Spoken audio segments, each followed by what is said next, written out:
हमारी प्राचीन ज्ञान परंपरा के संरक्षक प्रोफेसर वेम्पटी कुटुंब शास्त्री, जिन्हें वर्ष 2026 में पद्मश्री से सम्मानित किया गया, भारत के प्रमुख संस्कृत विद्वानों और प्रशासकों में से एक बनने की उनकी प्रेरणादायक यात्रा इन्हीं पवित्र पहाड़ियों से शुरू हुई। ये यात्रा तब शुरू हुई जब मात्र 10 वर्ष की आयु में उन्होंने प्रतिष्ठित तिरुमला तिरुपति देवस्थानम वेद पाठशाला में वेदों का अध्ययन प्रारंभ किया।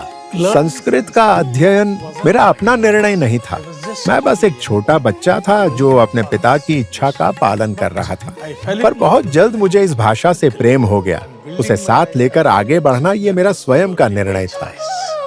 वो 1950 में गुडलावल्लेरू के एक 10 सदस्यों वाले परिवार में जन्मे, जहाँ पैसों की कमी रही होगी पर संस्कारों की कोई कमी नहीं थी। मेरी माँ हमेशा भक्ति और धार्मिक गीत गाया करती थी, घर के काम करते हुए भी। और मेरे पिता विशेष ध्यान रखते थे कि हम अपनी परंपराओं का पालन करें। किशोरावस्था में जूते खरीदने के पैसे नहीं थे, तब वो स्कूल नंगे पांव जाते थे, तपती और झुलसाने वाली गर्मियों में भी। पर कोई भी समस्या उनके बढ़ते कदमों को रोक नहीं पाई।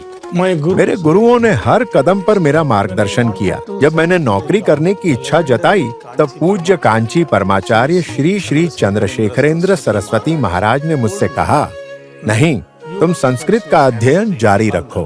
अपनी पीएचडी पूरी करने के बाद उन्होंने शुरुआत एक शिक्षक के रूप में की, पर उनका सबसे बड़ा प्रभाव एक प्रशासक के रूप में सामने आया। राष्ट्रीय संस्कृत संस्थान के निदेशक के रूप में उन्होंने उसे डीम्ड विश्वविद्यालय का दर्जा दिलाने में महत्वपूर्ण भूमिका निभाई, जो आज केंद्रीय संस्कृत विश्वविद्यालय दिल्ली के नाम से जाना जाता है। और फिर गुजरात के सोमनाथ संस्कृत विश्वविद्यालय के कुलपति बनकर उन्होंने उसके बुनियादी ढांचे के आधुनिकीकरण हेतु महत्वपूर्ण वित्तीय सहायता सुनिश्चित की। प्रोफेसर शास्त्री ने अंतर्राष्ट्रीय संस्कृत अध्ययन संघ के अध्यक्ष के रूप में लगातार 2 कार्यकाल पूरे किए और एशिया तथा उत्तरी अमेरिका में आयोजित 4 विश्व संस्कृत सम्मेलनों का सफल नेतृत्व किया। संस्कृत को अधिक सुलभ और लोकप्रिय बनाने के उनके अथक प्रयासों ने नई पीढ़ियों को इस प्राचीन भाषा से प्रेम करना सिखाया है। 75 वर्ष की आयु में भी उनकी ऊर्जा और समर्पण में कोई कमी नहीं आई है।